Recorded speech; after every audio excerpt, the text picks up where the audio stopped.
Coming to you from Orange County, California, this is the JuggLife podcast with Max Ada and Chad Wesley Smith.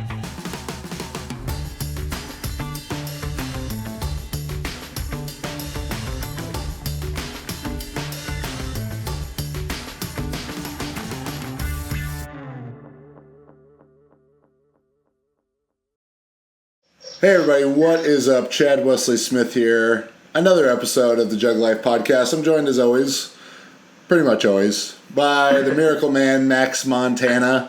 How you doing, buddy? Yeah, I'm doing well. How are you guys? And our guest today, USAPL 57 kilo national champion, Grand Prix real champion, SuperTotal queen, Meghan Scanlon. Meg, how you doing? Good, how are you? Good. So, we'll obviously talk about your fantastic Arnold performance plenty here. But before we get into all that, let's get to know the woman behind the abs. Not just the lifting, but, where do you live? Where do you train? All that good stuff. How old are you? Oh, yeah, what? So... These aren't answers for me. These are for the people listening at home. Okay. So, I live right outside of Boston. I am 31 years old. I feel like I'm going on a blind date right now. I love long walks on the beach. Started powerlifting like 3 years ago, but before that was doing some marathons and Ironmans. Kind of forget the other questions, I'm not going to lie. That works. So, Excellent memory. Yeah. Yes, thank you. I knew the Spark Notes version, one at a time. So I know you played college soccer, and then yes. So then sort of a unique route into powerlifting with the Ironmans and the marathons. Tell us about your training for that. I mean, you train like 4 hours a day for an Ironman or what? Yeah. So I grew up playing sports, like I feel like a lot of people say. But for the bulk of my childhood, I did gymnastics. So with gymnastics, like if you're, doing competitive gymnastics, you spend probably 4 hours in the gym. So I was kind of used to that from the get-go. And then I did play college soccer and afterwards started running because I felt like my body was built for it. So it was a natural progression. Because of your long legs. No, I'm just kidding. No, my dad ran, so it was like the only option I knew of outside of like once you graduate college and you can't play sports anymore. Like, what am I gonna do? So I was like, I'll just run. Running a half marathon turned into marathons and Ironmans. Is your father? And that also makes sense. Is your father the runner? Does he also have a body with stumped legs and arms so short he can't reach into his own pockets? He does not. He does have very short legs, but he's built like a runner. He is the exact opposite body type of me. Yes. Yeah, you're kind of built more like a running back than a runner. Yeah. But, so built for distance.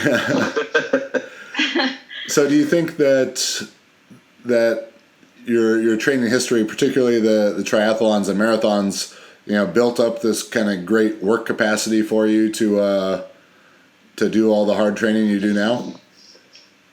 Work capacity, definitely, but also just, I think, like the mental part of it, like mental fortitude of getting through hard sessions, whether they're long or short, it has definitely helped me with. And then it also led me to start lifting with a lot of volume, which I think helped me build like a really good base of strength when I started initially. I didn't just jump like right into heavy weights. I did an insane amount of volume, probably too much volume, but it felt natural. Meg posted on her Instagram story maybe like a month ago about her resting heart rate. And I was like absolutely floored to see it. Barely alive, right? Yeah, barely alive. I can't imagine another person that would have a resting heart rate that low and a triple body weight squat. What was it, 43? Yeah, and that was like I laid down and it was 43. It wasn't like in the middle of the night, So I have no idea what it is in the middle of the night, but probably very low. I'm going to live forever, you know? My heart barely beats, so I'm going to live forever. They say that your heart could pump jet fuel up into an airplane. Yeah. So what spurred the transition from endurance athlete to power lifter? Yeah. There wasn't like one specific thing. I started training out of a gym that had a lot of lifters in it. So I was kind of my first, like, oh shoot, I can compete in something. I can train for something other than running or triathlons. Ironically, I didn't really get into it until afterwards. And it was because I started lifting heavier and was like, oh, this is cool to get stronger / I feel like I might be better at this. And I ended up doing both for like a year and a half, but I hurt my hip running and I couldn't run anymore, essentially, but I could still squat and bench. So then I kind of transitioned to just powerlifting after that. And that was just three years ago? That was probably that was actually right before about 2 years ago, I think. Yeah, that was 2 years ago. 2 years ago. Wow. Yeah, it was 2 years ago. So you started powerlifting 2 years ago? Well, specifically powerlifting. Okay. Before that, I was running marathons and powerlifting for a year. Okay. The first time you kind of went heavy on the squat or bench press, how much did you lift? Well, the first time in the gym, all right? So I'm not saying, I was getting any white lights here. That's not the USAPL probably, but my squat was maybe 200 and my bench was like 165. I probably could have squatted heavier, but was a little nervous. I remember putting 2 plates on the bar for the first time, being like, yeah, I'm the strongest person alive. But when I competed in my first meet, I squatted 330. And so there was a quick progression there. Yeah. But you were quite a bit. Yeah. You were like a 72 kilo class lifter then, right? Yeah. I weighed in my sweatsuit. That was the meet I weighed in my sweatsuit, yes. Naturally. How much? I didn't know that wasn't weird. Do you remember how much you weighed? Oh, no. Probably 150. Yeah, you were in the 72 kilo class though. And not I was definitely 72, yeah. And not just because of the sweatsuit, right?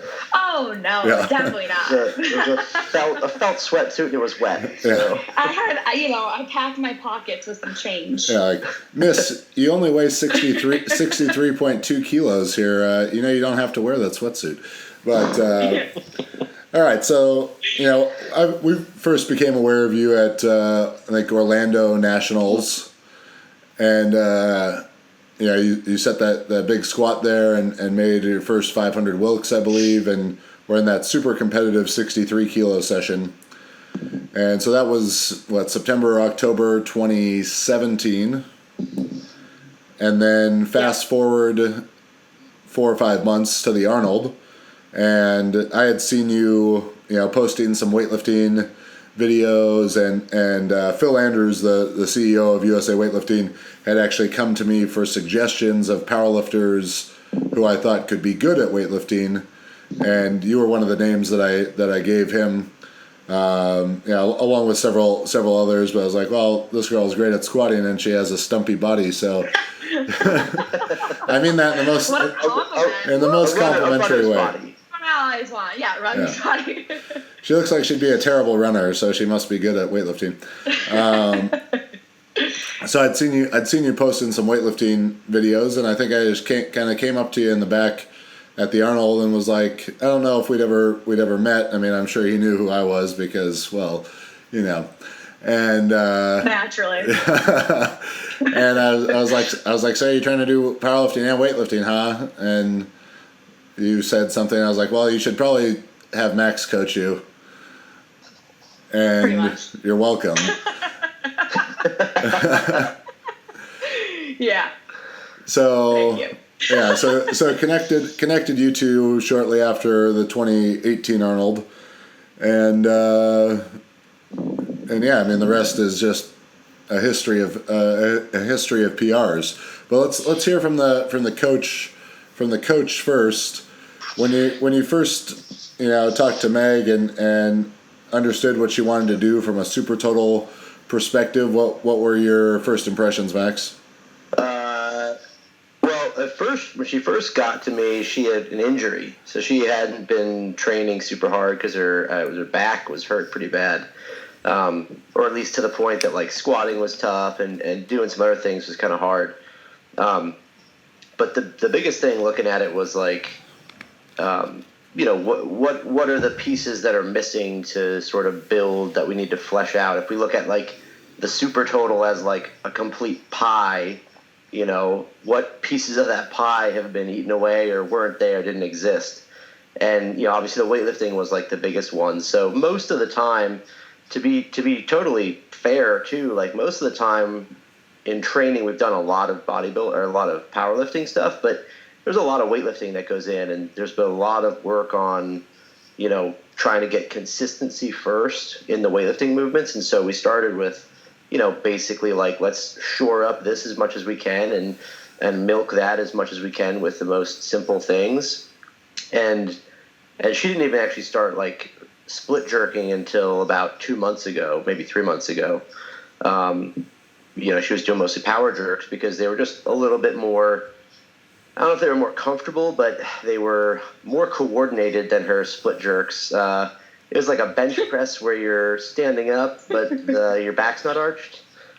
So we did some basic stuff like that for the most part. Try to clean up technique and do that thing, that kind of, whatever the low hanging fruit is. Obviously, in addition to that, it's like once her back was healthy, we started pushing the powerlifting more, and made just basic modifications to the technique she used and try to build up the areas she was weak in so that she had, a more comprehensive program. So, Meg, what does a typical day or a typical week of training look like for you as you balance these two endeavors? I mean, I really just do whatever Max tells me to do. Oh, yes. And then, a couple accessories every once in a while. But to be honest, like, I think that it's kind of changed throughout the year, especially because, when I first started, I think I literally think if I went back and I looked, like, the first week, I was, like, high bar squatting 45 kilos because I hadn't squatted in, like, 2 months. You know what I mean? So obviously that, and I was doing like nothing from the floor for a couple of months.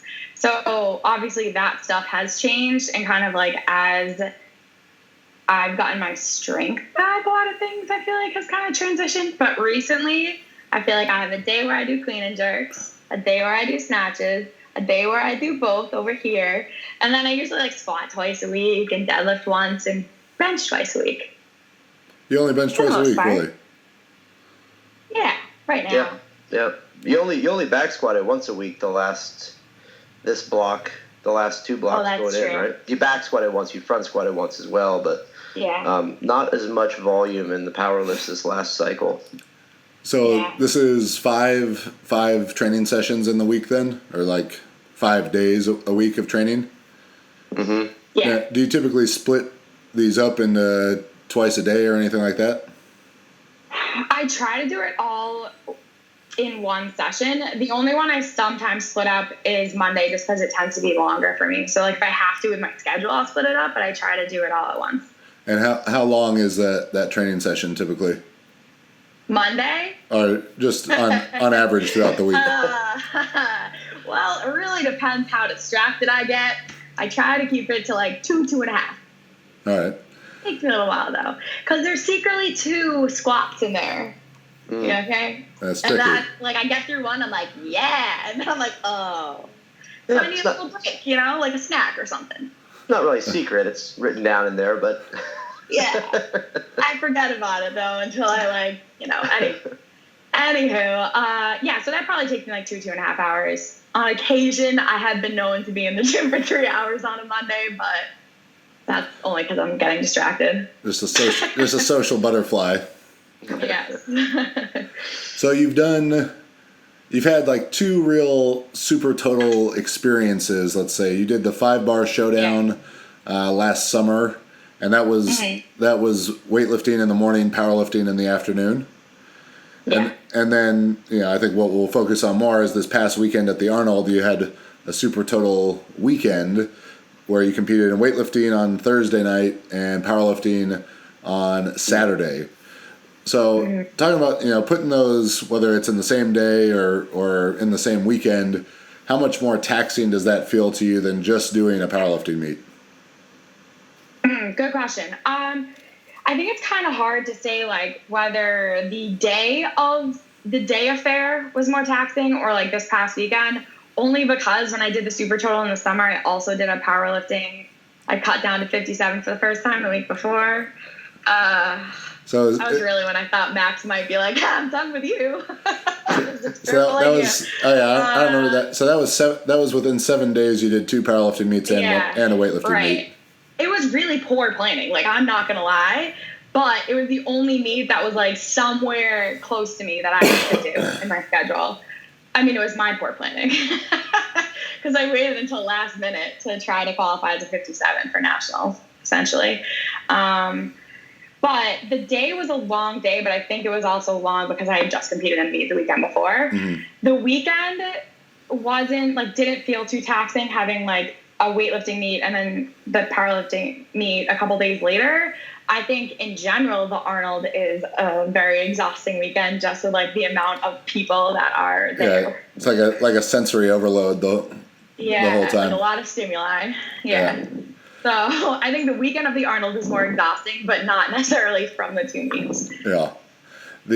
So you mentioned, you did your first meet in the 72 kilo class. Now you compete, primarily 57 kilos for powerlifting, where you'll represent at the World Championships, 59 kilos for weightlifting, and anyone who looks at you realizes that you're shredded. You have a lot of muscles that don't have very much fat around them.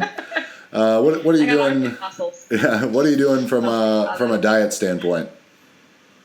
Well, that's definitely changed from when I was 72. I think part of it was too, I was like transitioning from all of this endurance activity to lifting, which, I was doing a lot of volume lifting, but you're still not burning the same amount of calories. I don't eat everything that I want anymore. Did you gain a bunch of weight right at the start of that time, going from endurance to powerlifting, or? Probably like 10 pounds. Yeah. You were like, I heard that you're supposed to eat donuts with all your deadlifts and stuff like that. And then, I thought that if I had to be successful, I just had to eat donuts. I told myself the same thing for the last 30 years. Unfortunately, it didn't work out for me.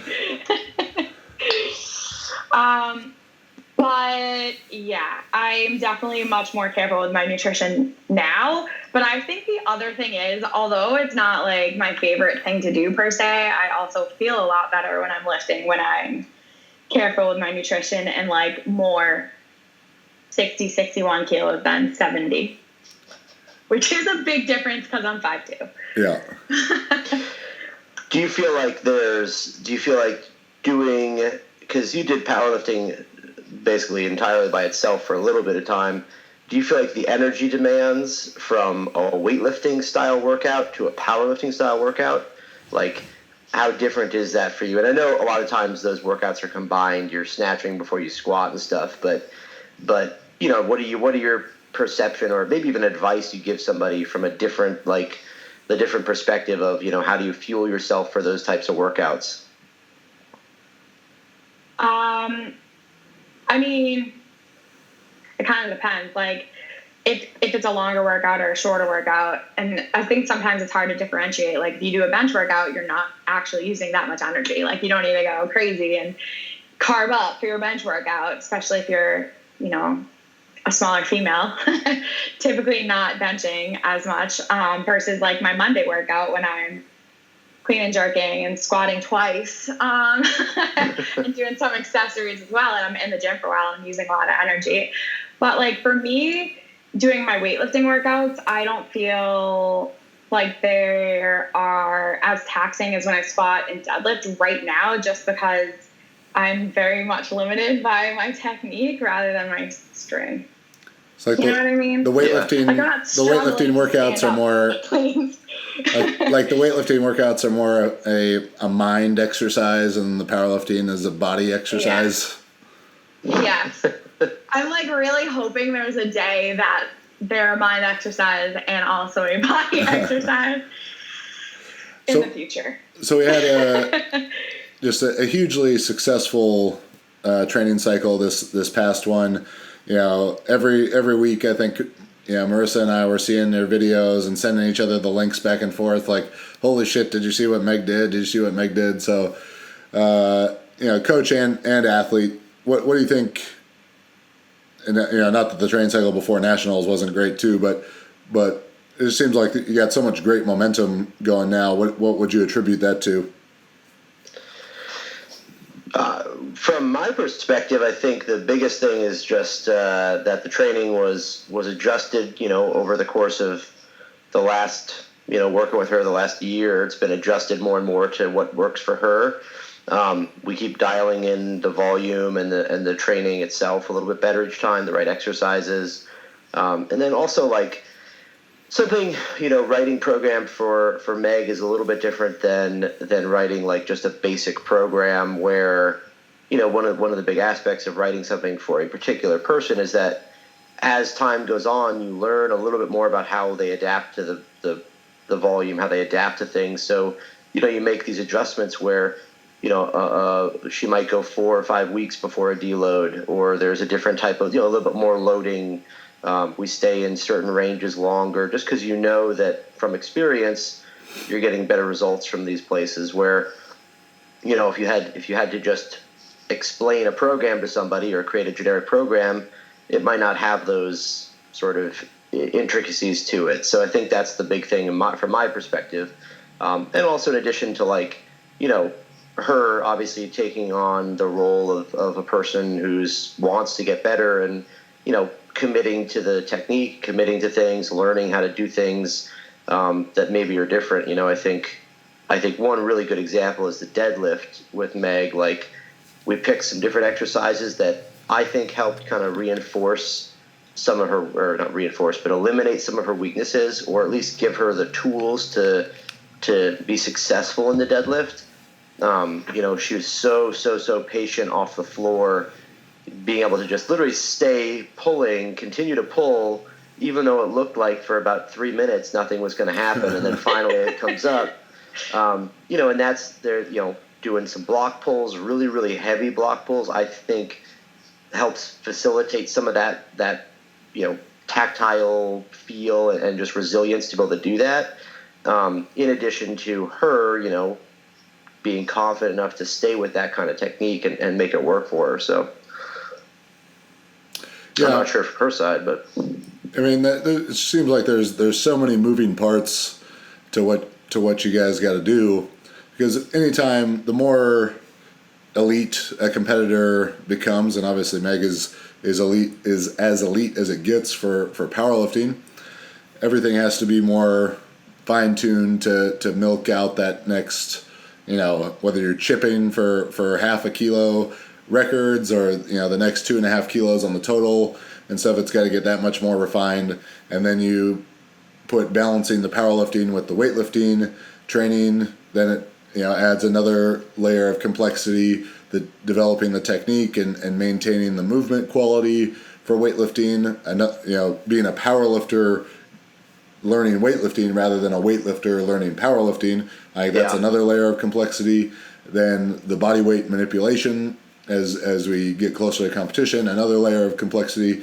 So, you know, brava to both of you for making that happen so effectively.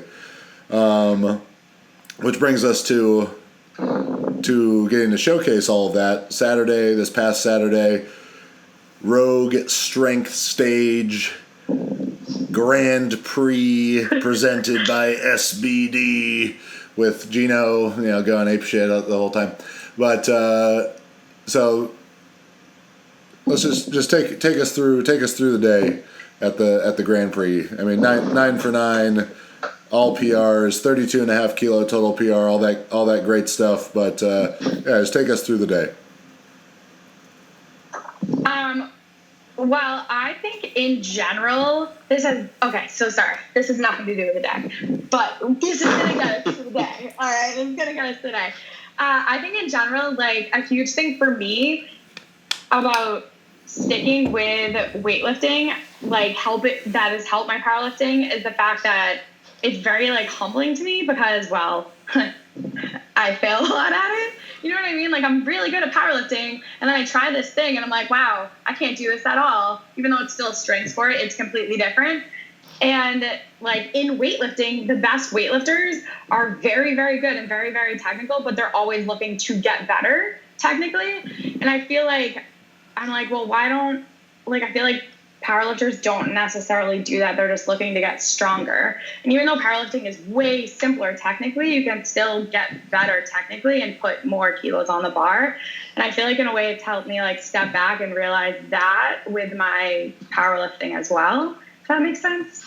And then on the flip side, like, building on the past 10 months, like, working with Max, sometimes he puts things in my training and I'm like, well, this man is crazy. And I don't mean exercise, I mean, like, weights. He wants to lift a certain weight, and I'm like, I don't think so. Like, for a certain amount of reps, but, like, I've gone through so many weeks of being like, well, that worked. Well, that worked. Well, that worked. So it's like building up this trust that when I get to the meet, like, so when I got to the Grand Prix, I'm like, well, I'm just going to lift whatever he puts on the bar because if Max thinks I can lift it, unless I screw up, I can lift it. You know what I mean? Does that make sense?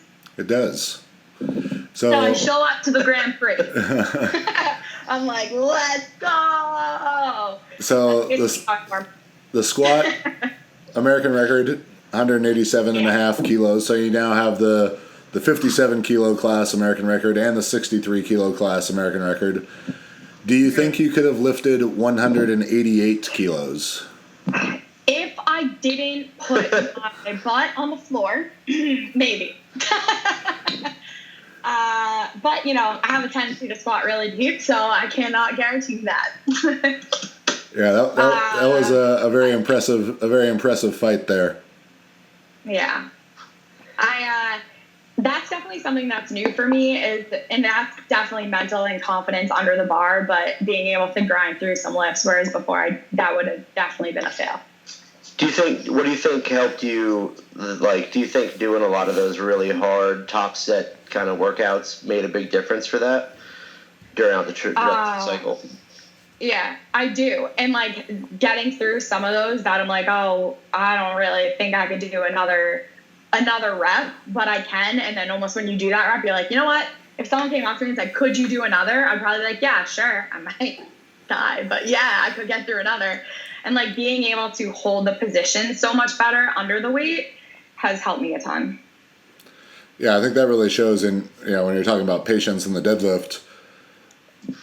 Maybe I just hadn't seen as many of your deadlift videos as I had squat, because I saw that opener and I was like, oh, that kind of stayed on the ground for a while, and then it went. You should have seen her last warm-up. She did her last warm-up, and I think everyone in the back room saw her 160 warm-up.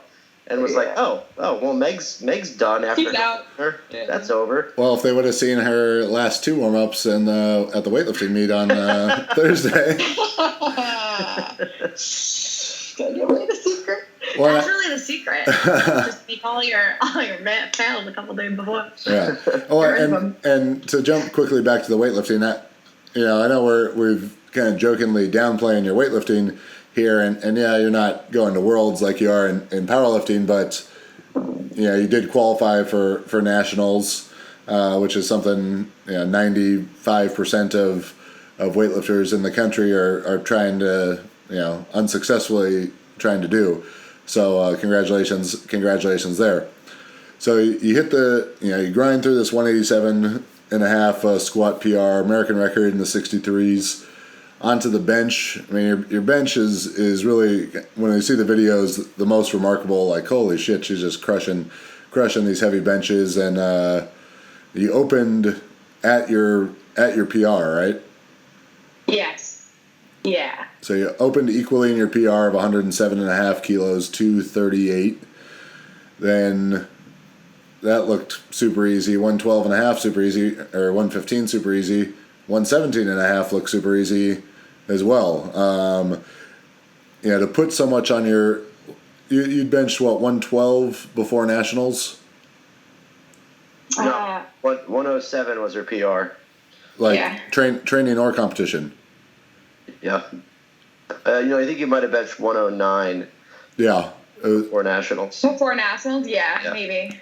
But still, to put, for a female powerlifter to put 9 kilos on their lifetime best, or 10 kilo bench PR in a year, in 2 years, there's probably a lot of women out there, who, if they could put 10 kilos on their bench in like 5 years, is not an unrealistic thing. And you just did that in one training cycle.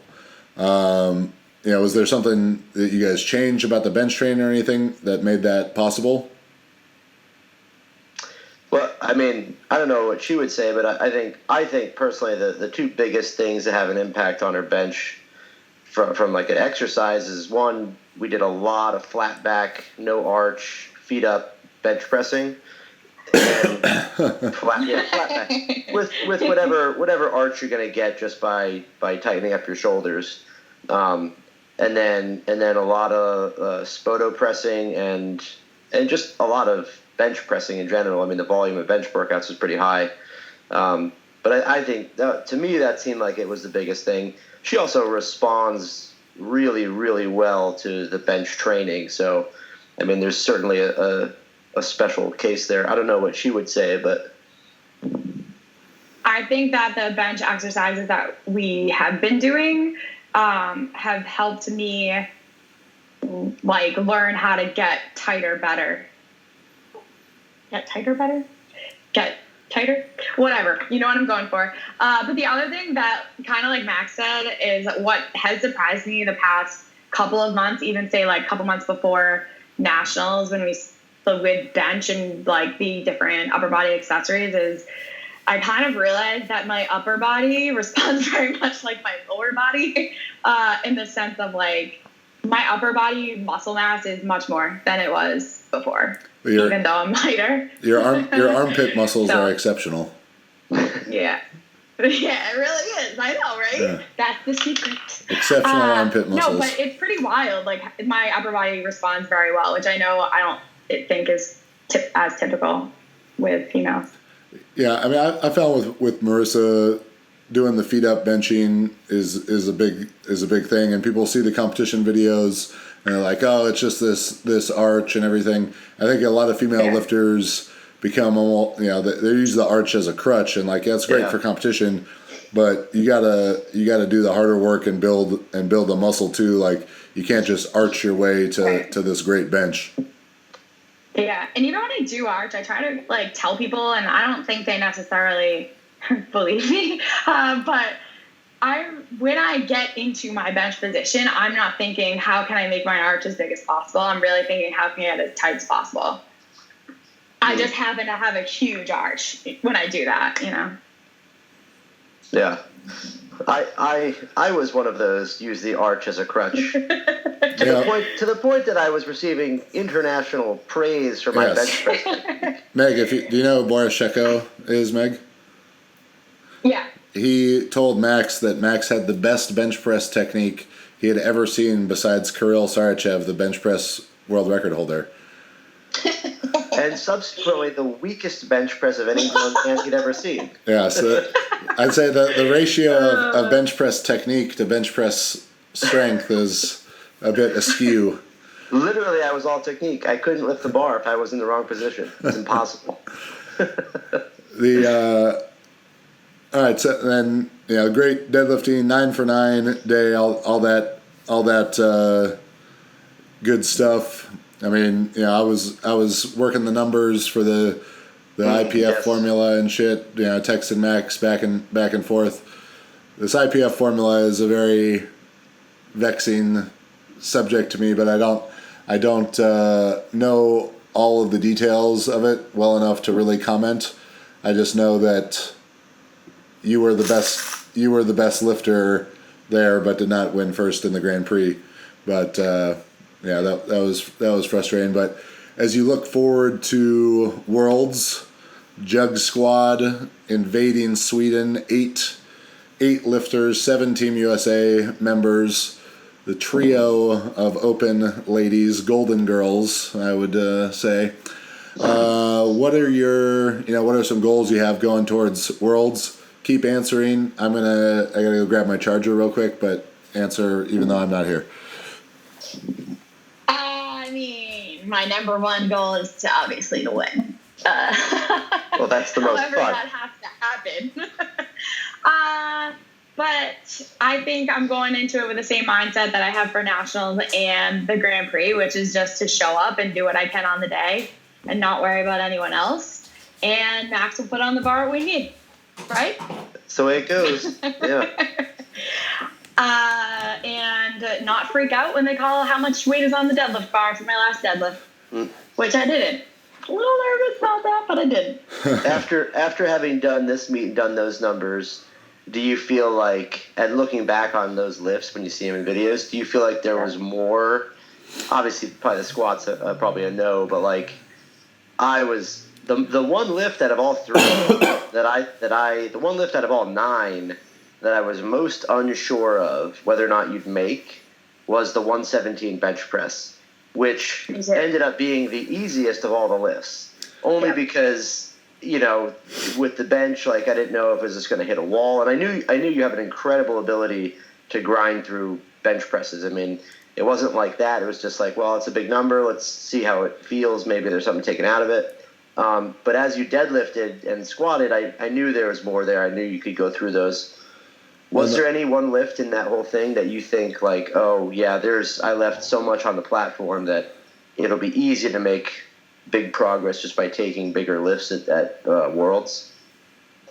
I mean, the one that on that day I'll take a 4th attempt, would have been bench. But I also almost told Max to put 115 on the bar. So.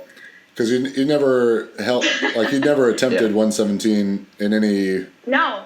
Actually, this is kind of a fun fact. All of those weights, I've never actually, I mean, even if it was like a half kilo, like this, I did 187 in the gym, so it was like half kilo more, you know, but like I'd never done any of those weights before, which like is kind of a cool thing. That's never happened to me. That's the way it's supposed to be. You got to do it most when it actually counts, not leaving them in the gym. I know. It can't be a mental case. Yeah.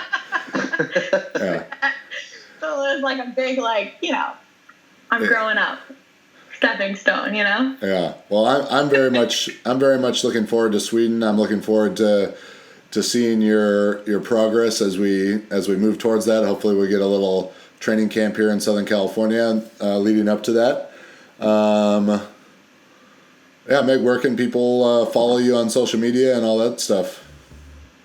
Mostly, I'm on Instagram at Meg Scanlon. Very clever. So very clever. Nice and simple. MEGSCANLIFT. We'll try and put it on the screen or something like that. People living in the greater Boston area, if they need a personal trainer, they could hit you up for that too, huh? Holla at your girl. and you do some online. There's actually, I think that was actually weird. Please don't holler at your girl. But there's actually a ton of powerlifters out here that it's fun to get together. So if anyone is in the Boston area, holler at me in a non-creepy way. Well, and I'll respond. I hope they go for more of the creepy way of hollering. That's more entertaining for me to hear about after the fact. Marissa sent me a video in which a guy had auto-tuned this rap, and all the lyrics were like DMs sent by like Indian guys to girls. I gotta find it again. It was fucking incredible. It was absolutely incredible. That's awesome. Max, where can they follow you, bud? You can find me on Instagram, max_Ada, on Facebook, or email me at maxjtsstrength.com. All right. If you're interested in online coaching, powerlifting, weightlifting, SuperTotal, so you can aspire to be like Meg, power building, all that stuff, jtsstrength.com has all the info. We have options for every level. We've got the powerlifting AI coaching. If you follow hashtag #ChadBot on Instagram, if you follow me, or what you probably do if you're listening to this, You're seeing it in the story all the time. People turning their 1 rep max into 5 rep maxes. This summer we'll have weightlifting AI. Following that, we'll have SuperTotal AI. So be on the lookout for all of those. Get in on the beta pricing on them while you can. Subscribe to the podcast, subscribe to the YouTube, leave us a 5-star review. We always appreciate that. Mrs. Scanlon, thank you for joining us. Congratulations again on the awesome lifting, and I'll talk to you soon. Thanks for having me. All right.